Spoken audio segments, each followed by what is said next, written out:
Bom dia a todos, a paz do Senhor, a paz do Senhor aos professores. Estamos aqui mais uma vez para juntos compartilharmos o subsídio à nossa escola dominical, a mais uma aula, lição 9. Estou aqui com meu irmão Elias, é um prazer estar aqui com o Elias mais uma vez, para juntos compartilharmos de algo da parte do Senhor e da palavra de Deus. Isso é muito importante, muito importante. Vamos falar aqui hoje sobre Eliú, esse jovem que apareceu, mais ou menos assim, digamos assim, o modo de falar, apareceu do nada, né? Vemos aí que tem os três amigos de Jó, falando, de repente o texto, a história narra que ele está ali, está esperando e está ouvindo, porque isso era um costume judaico, deveria ser um costume nosso também, né? Sim. Deveria se respeitar os mais velhos, até na hora de falar tudo. Não que nem sempre, veja bem, irmãos, nem sempre ser mais velho significa, nem sempre, nem todos mais velhos significa que é mais experiente ou mais sábio ou mais inteligente. Era para ser. Na lógica era para ser, né? Sim. Na lógica era para ser, mas nem sempre. Vemos ali que aqueles amigos de Jó, eu até estava falando esses dias na aula lá, né, com os irmãos, os irmãos discordaram, aqueles três eram amigos, mas eram amigos. Sim. Eram bem amigos. Eram amigos, sim. Erraram no quesito, na forma de se dirigir a Jó e interpretar a sua vida pessoal. Porque, irmãos, vida íntima com Deus, só quem conhece a pessoa. Uhum. Quem conhece o profundo do coração é Deus. E aqueles três amigos erraram nisso. Muitas das vezes, isso aí é para nós levarmos para a vida. Muitas das vezes nós temos amizades, temos amigos. E eu costumo dizer, Elias, que na vida a pessoa só tem abaixo de Deus, no máximo 3 amigos. No máximo, isso é fato. Isso é fato. Amigo íntimo, que você compartilha a sua vida, seu particular, tudo as coisas que você pode compartilhar, no máximo. Eu particularmente calculo que não tem mais que isso, amigo íntimo da pessoa. E às vezes, essa lição aqui nos ensina que nem sempre por nós, irmão Elias, conhecer a pessoa, ou eu te conhecer, ter muita amizade com você, não dá o direito de falar coisas assim que não deve falar, não, porque eu tenho muita intimidade. Não, eu posso falar porque eu tenho intimidade com o irmão, eu posso falar isso, posso falar aquilo. Não, dependendo do que você for falar, você fere, magoa, principalmente quando a pessoa está passando num momento difícil. Aí que entra a misericórdia, aí que entra a compaixão, aí que entra o amor ao próximo, porque você não pode julgar. Nós vemos aqui com os amigos de Jó, esses 3 amigos, porque ele, a Bíblia fala que ele era rico, era importante, era um homem de extrema importância, era o mais rico do Oriente na época, então ele tinha muita, como é que eu posso falar? Muito conhecimento e muito, era bem visto isso, respeito por todos. E só que nesse momento, é interessante que nesse momento é onde eu falo, onde eu às vezes teimo com alguns que falam, aliás, teimam em falar que esses 3 aqui não eram amigos. Nesse momento somem todos, e aqueles amigos de longe, os 3 vieram de longe, ali senta com ele, passa uma noite, 7 dias chorando, rasga suas vestes, joga terra nas suas cabeças, que era um ritual de humilhação, um ritual de tristeza da época, de compartilhar uma coisa terrível na época. E só que quando eles abrem a boca para falar e apontar. Por quê? É uma coisa também que eu deduz também da época, irmão, que era um costume das pessoas, tipo uma cultura e digamos que uma teologia, de falar ou analisar a pessoa por tudo aquilo que ele ser abençoado por Deus através daquilo que ele tinha. Então eles começam a criticar Jó, acusar Jó de pecado e falar, E logo em seguida aparece, digamos assim, um modo de dizer, do nada, esse jovem, como já havíamos conversado, eu também penso que esse jovem poderia ir, a Bíblia não fala, mas poderia ter o jovem de seus 30 e poucos anos, de uma sabedoria tremenda. Ele fica quieto, aí quando ele começa a falar, ele já vem um pouco, digamos assim, zangado, e começa a falar e repreende os amigos de Jó, porque eles estavam apontando as coisas, mas não davam uma resposta pertinente a ele. E também ele começa a ficar até zangado com Jó, que ele, segundo ele, Jó está criticando, digamos assim, criticando Deus, e ele começa a mostrar várias facetas, várias coisas que Deus pode fazer, segundo o sofrimento, como Deus trabalha no sofrimento e tudo. Só que aí que está o X da questão. Ele também não conhecia o profundo de Jó. Vemos aqui duas situações nessa história de Jó. Satanás, eu falei lá na igreja, torno a falar aqui, Satanás, ele ia lidar com quem ele não conhecia. Só que Deus conhecia e conhece o profundo do homem, o coração e tudo. Deus esquadrinha a mente, alma, tudo, a Bíblia fala isso. Satanás não sabia com quem ele ia lidar. Os amigos de Jó, a mesma coisa. E no caso aqui, Eliú também a mesma coisa. Eles eram amigos, mas eles não conheciam o profundo, a intimidade de Jó, o que ele tinha com Deus. E é por isso que nós devemos levar isso para a nossa vida. Nunca falarmos coisas que nós não temos certeza. Nunca conversar, torna a dizer, porque eu tenho uma intimidade com a pessoa, porque eu sou muito amigo da pessoa, isso não me dá o direito a julgar ele de certas coisas, certas situações que ele está passando. Não é bom? Exatamente. Mas quer queira, quer não, esse jovem ele é um icônico ali no meio desse debate, né? O que torna mais icônico ainda, que nós estamos falando do Oriente, né? De uma região que tem uma cultura bem sistemática, que é o Oriente no geral. Nós estamos falando da época de Jó. Então, a cultura da época, jovens, eles não davam opinião, não opinavam, tá? Porque hoje em dia nós temos a questão de jovens. Quando a gente fala jovem aqui, trata dentro da Bíblia, igual o irmão falou, ali dos seus 30, 40 anos é jovem. Então esse Eliú podia ter 40 anos. A julgar pela história, os amigos de Jó, os três Elifaz, Bildad e Zofar, eram pessoas mais maduras. Eram anciões tanto quanto Jó, né? Tinha a idade do Jó. Não sei assim, né? Tinha a idade de Jó, naquela média de idade. E na cultura, por exemplo, se você for lá para o Código de Hammurabi ler a história do Código de Hammurabi, Hammurabi deixa bem claro que o costume da Mesopotâmia, que é onde Jó está se localizado mais ou menos ali, né? Os jovens eles não davam opinião em questões religiosas e que diz respeito a direito, à moral e à ética.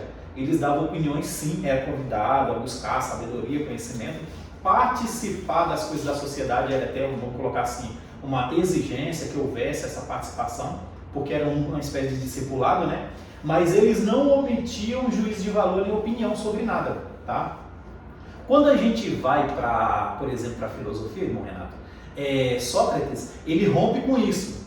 Aliás, um dos motivos que acusaram Sócrates é dizer que ele estava pervertendo os mais jovens. Por quê? Porque ele incitava os jovens a participar das coisas que aconteciam na sociedade. Sócrates dizia, vocês precisam participar. A opinião de vocês é importante. Vocês precisam participar mais. Então, quando a gente vai ver, por exemplo, aí, né, o irmão Renato, na questão de Eclesiastes, Salomão chama os jovens para participar, principalmente no livro de Provérbios, para que ele dê opinião, para que ele busque sabedoria, né, e que participe da comunidade, dos assuntos pertinentes da comunidade. Mas o que a gente precisa entender é que esse jovem, mais uma vez, não é os jovens como nós temos conceito de jovem hoje, né? Hoje o nosso conceito de jovem é a pessoa dependendo, e ainda tem os estereótipos, né? Que passou de X, depende da área, do assunto, do que se trata, passou de X idade já não serve mais. Hoje o mercado de trabalho, inclusive, está tendo muito problema com isso, por causa dessa visão errada sobre a questão de idade e tudo mais. E o que acontece? esse Eliú, ele vai falar no meio do conselho de Jó. Há um conselho ali, vamos colocar assim, né, intelectual reunido. E ele vai participar. E o Eliú, ele não é um cara que, tipo assim, ficou abaixo da expectativa dos outros. O Eliú, ele se iguala em nível de conhecimento. Vê que aquele rapaz, ele era uma pessoa, igual o pastor Paulo, não, desculpa, o pastor Newton colocou aqui, né, Eliú, um amigo diferenciado. Ele realmente era um pouco diferenciado nessa questão. Aí vem a crítica, né? Vamos colocar assim já de início a crítica. Mas não é só dele, não é só ele, é a todos eles. Contribuiu com a situação de Jó? Não. Mas ninguém contribuiu com a situação de Jó. Falou de coisas que não tinham conhecimento. Uma das questões que eu gosto dentro da filosofia sobre a questão de jovem é justamente isso aí. A falta de maturidade para você opinar determinadas coisas. A experiência nos diz. E outra, eu não tenho maturidade para, por exemplo, segurar as minhas palavras. Saber que aquilo que eu vou falar, que é o que o irmão falou, né? Aquilo que eu vou falar vai ferir alguém, tá? Isso é da idade, vem com a idade. A gente se policiar e falar bem assim, não, eu não vou falar isso porque eu sei que vai ferir a pessoa. O jovem não tem esse filtro ainda, o filtro está sendo montado, desenvolvido, ele não tem esse filtro para essas coisas. E os amigos de Jó ali, que a gente vai olhar, por exemplo, mais uma vez, irmãos, quando a gente fala de jovens e de pessoas mais de idade, não é de crítica a jovens, tá? É natural da idade, mas é como o irmão deixou bem claro. Experiência, mas é como o irmão deixou bem claro. Idade não é sinônimo de sabedoria. Por exemplo, o Eliú, ele foi cauteloso em algumas partes. Ele foi bem mais cauteloso do que, por exemplo, se a gente for olhar Bildade.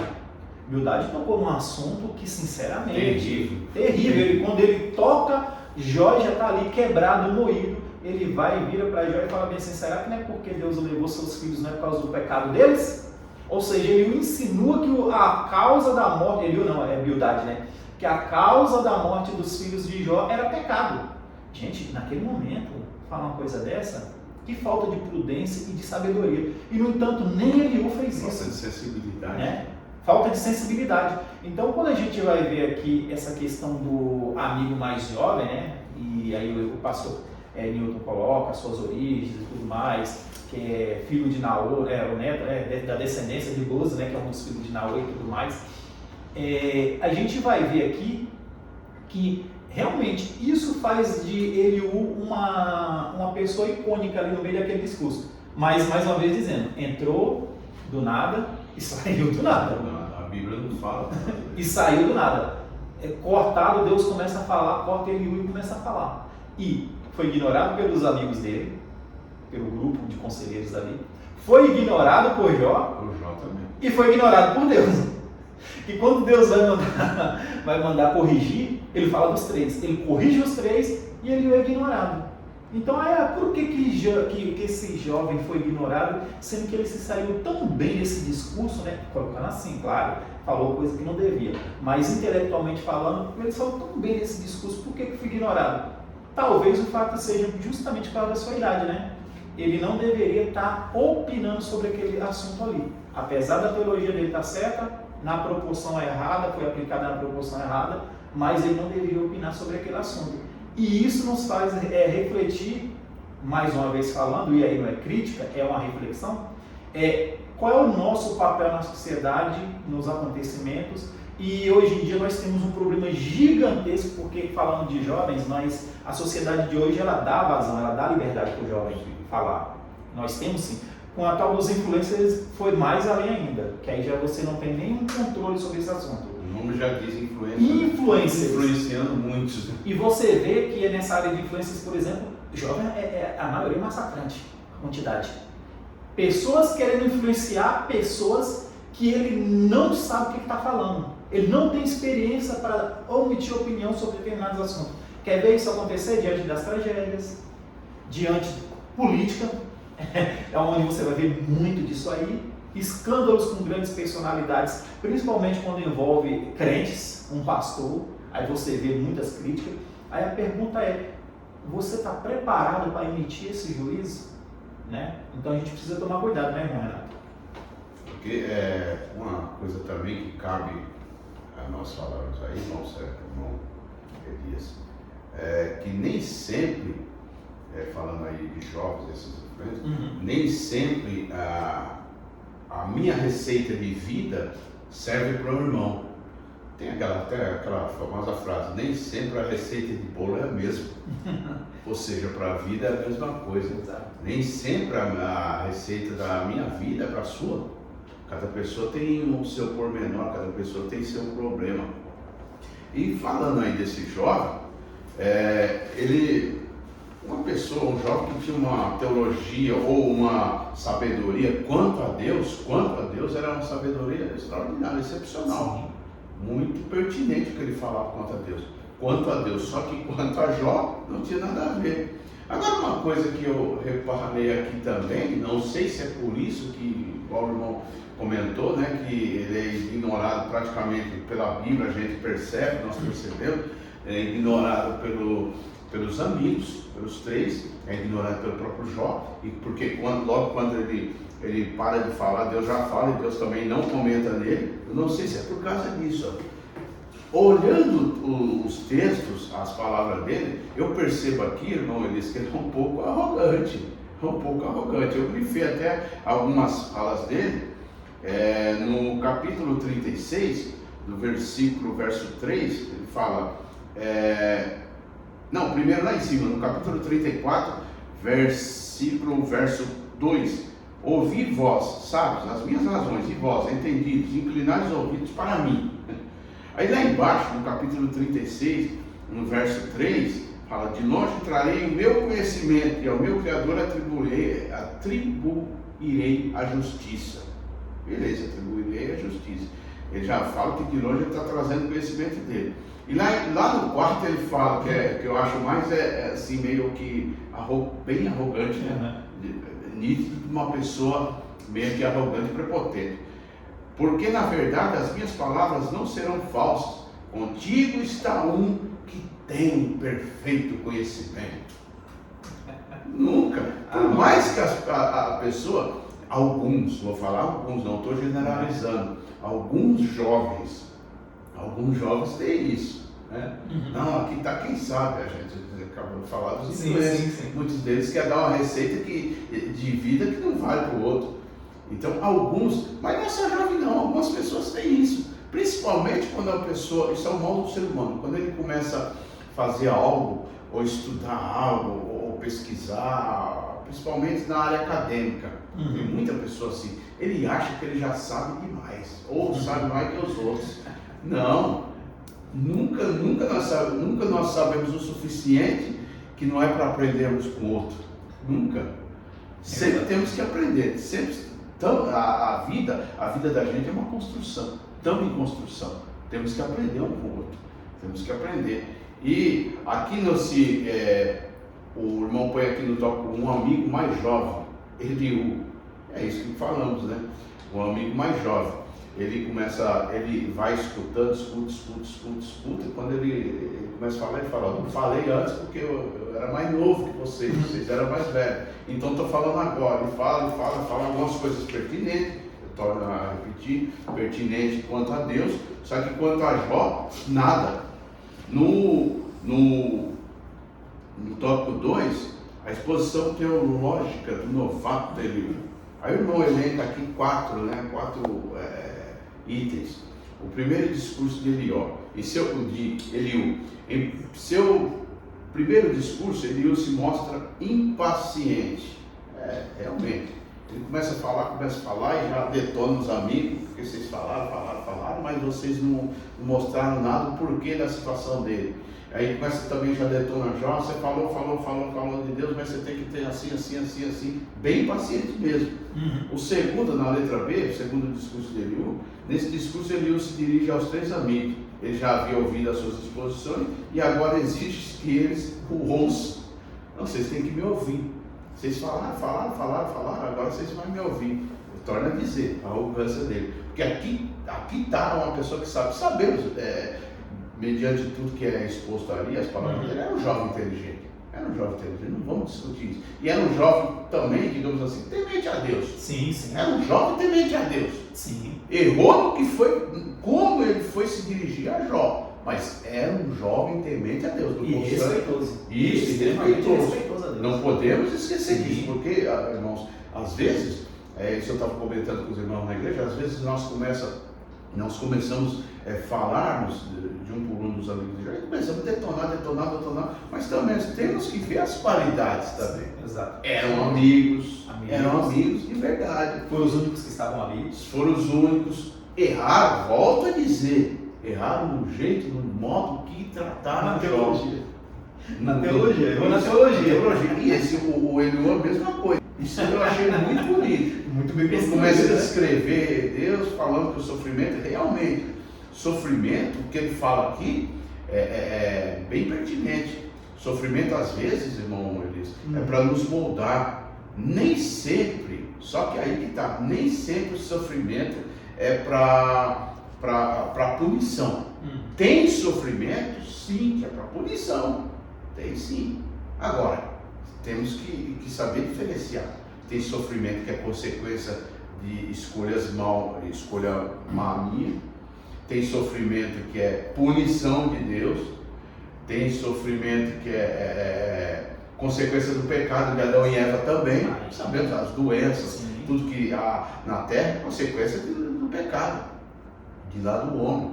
E por aí se vai. E a letra D aqui fala o quarto e último discurso de Eliú. De uma forma resumida, nesse último discurso, Eliú exaltou a justiça de Deus. É bonito também, né? Exaltar a justiça de Deus. Mas aí, olhando aí, irmão, a gente vê que os três eles cometeram os mesmos erros, tá? Porque os três. Mas o que mais me impressiona, para falar a verdade, que eu tô aqui, é Jó, cara. Porque Jó deu brecha para isso. Jó, quando ele começa a falar, ele criou a resposta, né? Mas ele começa a falar por que isso, porque ele começa se justificando. Se justificando. E Jó abriu margem para todos esses discursos aqui. E eles querem dar o porquê. Eles querem dar 7 dias em silêncio. Jó não falou nada. Ah, tem um costume, sim, tem um costume, é da época, a tradição, a cultura e tal. Legal. Só que quando Jó abre o discurso, foi justamente esse discurso que Jó abriu. E eles, vamos tocar por um assunto que a gente domina, vamos colocar assim, né? Nós dominamos. E eles percorrem, Jó abriu margem para esse discurso. E o Eliú, ele, além de ser mais cauteloso e tudo mais, ele é claro, ele desproporcionalmente, ele chega a falar, né, quando ele quer falar, ele esperou. Uma das características que eu achei interessante do pastor Newton, ele deixou bem claro aqui, a educação dele. Esperou todos para depois ele falar. Por que ele falou? Porque cessou o discurso. Enquanto estavam discussão, ele não abriu a boca, não tem nada para falar. Você vai ver que esse ouve-me, ele faz 2 vezes isso aí, ouve-me, olha, presta atenção aqui no que eu vou falar agora. Se alguém cortasse o discurso dele, certamente que ele pararia ali. Não, você não vai falar nada. Mas ele pediu e eles deixaram. Jó deixou os seus... até mesmo porque ninguém tinha mais nada para falar. Essa é a verdade. Os 3 amigos, como ele deixou bem claro, que até ele joga na cabeça, eles não tem mais nada para falar. Então eles não tinham mais nada para falar. Agora, voltando para a arrogância dele, o jeito que ele começou, né? Ele falar, aqui está o conhecimento comigo. Então, assim, a gente volta para a idade, para o jovem. Experiência. É natural. É natural. Gente, não é o fulano, ou seja lá, XYZ.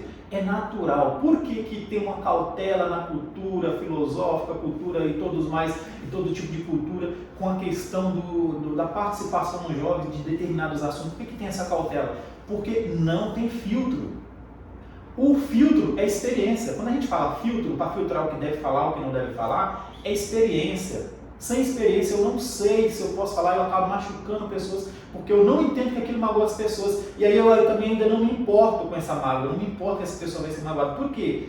Mas lá na frente eu olho e falo assim, poxa, eu não falarei isso hoje, porque eu sei que magoou. A gente cria filtros ao longo da vida, e jovem, eles não têm filtro, é natural, ele não vai ter filtro mesmo, porque eles não passaram por experiências para adquirir esse filtro.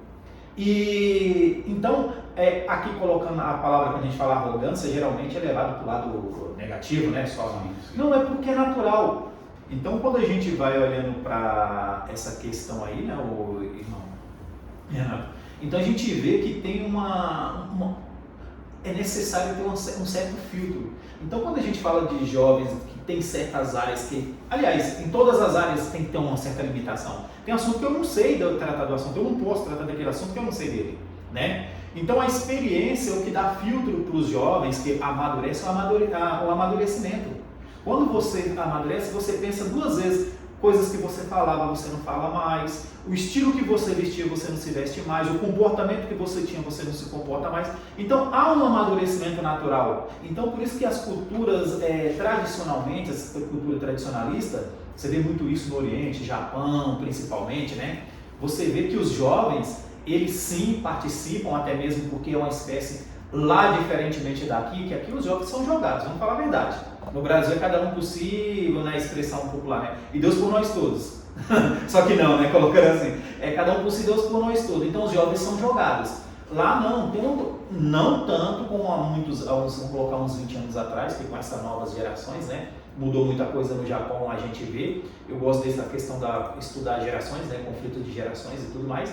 E mudou um pouco essa questão da cultura no Japão, ela tem mudado, há muitas críticas lá sobre essa mudança na cultura.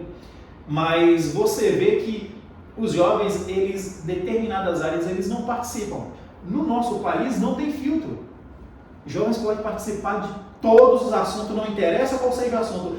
Você vai ver um videozinho de um jovem emitindo opinião. Só que assim, você não tem maturidade para isso. E quando vem a maturidade, perigo, né? Não é? E quando vem a maturidade, a gente se limita, a gente sabe que certos assuntos a gente não domina. Primeiro, que a gente sabe que vai ser exposto, que o que está falando não tem domínio, então vai ter uma certa exposição, porque você não tem domínio. Mas o Eliú aqui, por isso que eu acho esse Eliú uma figura icônica nesse momento aqui. Porque mesmo com a cultura da época, da limitação do perfil de um jovem, ele tem esse espaço, deixam ele falar, e quando ele fala, a teologia dele é bem construída. Contribuiu para o sofrimento de Jó, irmão? Não. Ficou na mesa. Não. Sinceramente, e não tinha como. A didática primeiro que a gente precisa entender, né? Do que se trata o livro de Jó? O livro de Jó não se trata de sofrimento. Há N aplicação para o livro de Jó que a gente pode tirar, né? Lições morais, ética, dá para tirar muita coisa. Mas esse não é o propósito do livro de Jó, falar de sofrimento. O propósito do livro de Jó é: o ser humano serve a Deus por interesse. Não é assim que ele começa? Satanás falando: olha, Jó serve a ti porque você o cercaste com a sebe, colocaste uma cerca ao redor dos bens de Jó, multiplicaste os seus bens e tal. Ou seja, Satanás está falando: sabe por que Jó te adora, Deus? Por causa da forma como o Senhor trata ele. Você mima Jó. E por isso você tem a adoração de Jó. É daí que parte o livro de Jó. E Deus fala que não, né? Então, qual é o teste que Jó passa? E Jó passa muito bem nesse teste.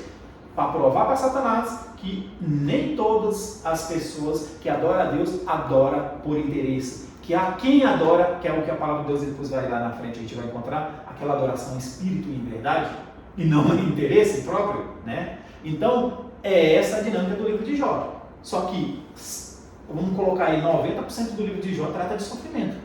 Mas não é a dinâmica do livro de Jó. E essa é a questão. Aí que vem a questão. Jó não sabia do que estava acontecendo.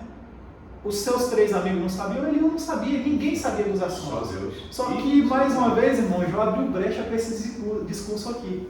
E eu, olhando assim, para mim, ele foi excelente, esse rapaz. Mostra uma sabedoria, um conhecimento, uma postura diferenciada dos demais, né? Isso é impressionante.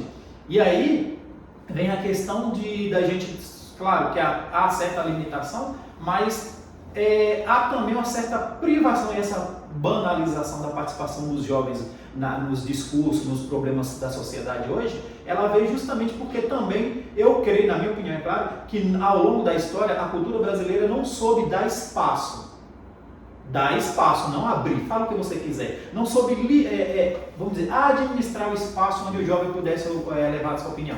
Aí hoje em dia nós temos uma banalização, com a internet, né, terra de ninguém, né? Então fala quem quer, ouve quem quer também. Então a gente tem essa cultura hoje no Brasil que não tem essa limitação, mas vê que não é a idade que faz a pessoa sábia. Esse rapaz foi mais sábio do que os 3 amigos de Jó, que era mais velho.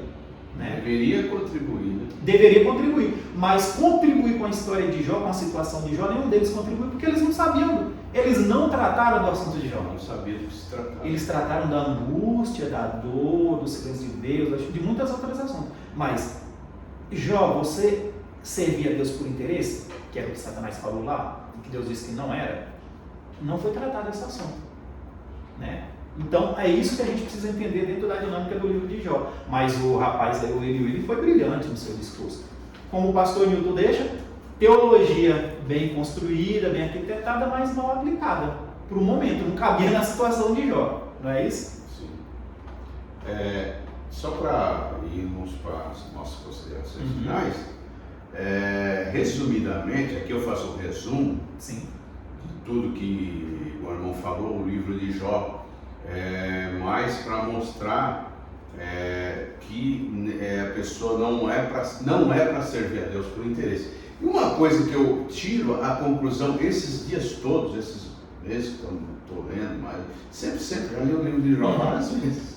Mas assim, comecei a pensar, analisar, ler, estudar a fundo e pensar aqui na minha cabeça mesmo, que essa teologia da prosperidade vem de lá de trás. Ela é diabólica. Veja bem, é diabólica. Satanás ele já jogou isso. É o pai da teologia. Quando ele começa a falar, você dá isso para ele, agora irmão, ele dá isso. O que a teologia da prosperidade ensina?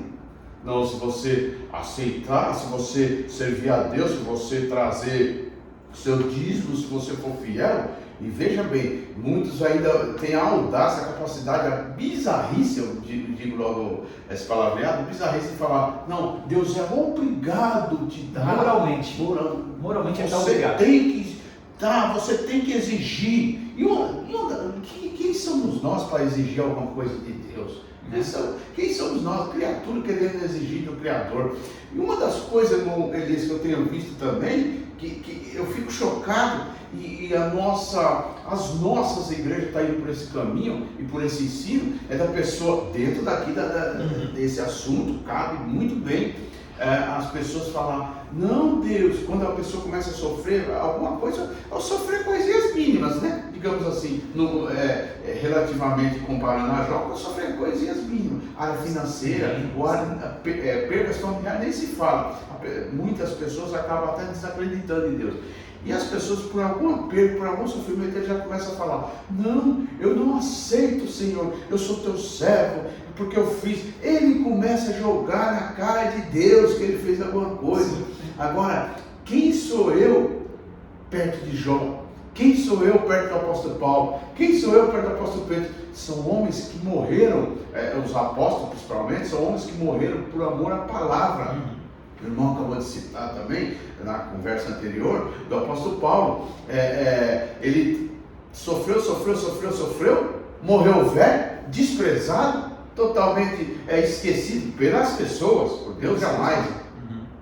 E aí, as pessoas trazendo por esse lado, essa teologia que os amigos de Jó começam a falar, analisar Jó pelo seu sofrimento. Não, você está sofrendo porque você não atemente a Deus, você está sofrendo. É o que a teologia da prosperidade ensina. Se você for fiel a Deus, se você trazer o seu dízimo, se você fazer algo, ou da igreja e tudo, você tem que exigir a Deus. Declare que você não é para sofrer, declare esse negócio de declarar e que eu não aceito. Isso não cola com o cristão de verdade. E é isso que Jó fez. Ele mesmo, algumas besteiras que ele falou, né, que amaldiçoou o dia que ele morreu, umas besteiras, não blasfemou contra Deus, jamais, mas falou algumas besteiras aí, mas mesmo assim ele falou, sei que o meu Redentor vive, não saí do ventre da minha mãe e não vou voltar para lá. É isso que nós, seres humanos, deveríamos reconhecer, Todo-Poderoso, soberano, como adorador, ser verdadeiros adoradores. Não cobrar, e o livro de Jó ensina isso. Como lidar com o sofrimento? Ensina como lidar com o sofrimento, mas ensina também que as pessoas não podem adorar a Deus somente por interesse, É o que Satanás estava tentando, entre aspas, tentando apostar com Deus que Jó ia pecar, mas aí, mais uma vez eu falo, que Jó não conhecia, aliás, Satanás não conhecia Jó profundamente. Exatamente. Ele não conhecia com quem ele estava lidando, mas Deus sabia. Deus sabia. Deus sabia. Deus e é conhecia isso que Jó. o livro de Jó realmente ensina. Amém. Ser adorador de verdade, não por interesse. Exato. E para finalizar aqui minha parte, irmão, eu acho excelente que o pastor Milton colocou no final aqui. O sofrimento é uma oportunidade para se perceber a grandeza de Deus, desde que a gente tenha sabedoria para retirar, sim, uma pedagogia dentro do sofrimento. Não é só sofrimento por sofrimento. Mas aí vem a questão, vai depender do que você fizer com ele. Vai depender do que você fez com o seu sofrimento, né? E aí pode ficar à vontade para considerar o final de momento, para a gente encerrar. Não, eu queria só agradecer aos professores, os irmãos que estão nos ouvindo, que estão nos aturando mais uma vez, e que o Espírito Santo possa falar cada vez Amém. nos corações mais e mais, e que possamos aprender com ele. Um jovem sábio, inteligente, respeitoso, coisa que nós devemos levar para a nossa vida. Sim. Respeitar as vezes dos outros, que a Bíblia deixa bem claro, que ele fala, não falei nada por enquanto, porque estava ouvindo vocês falar. Respeitar, saber o momento certo de falar e saber o que vai falar com o outro. Que Deus possa abençoar cada vez mais eu e você, nós todos. Amém.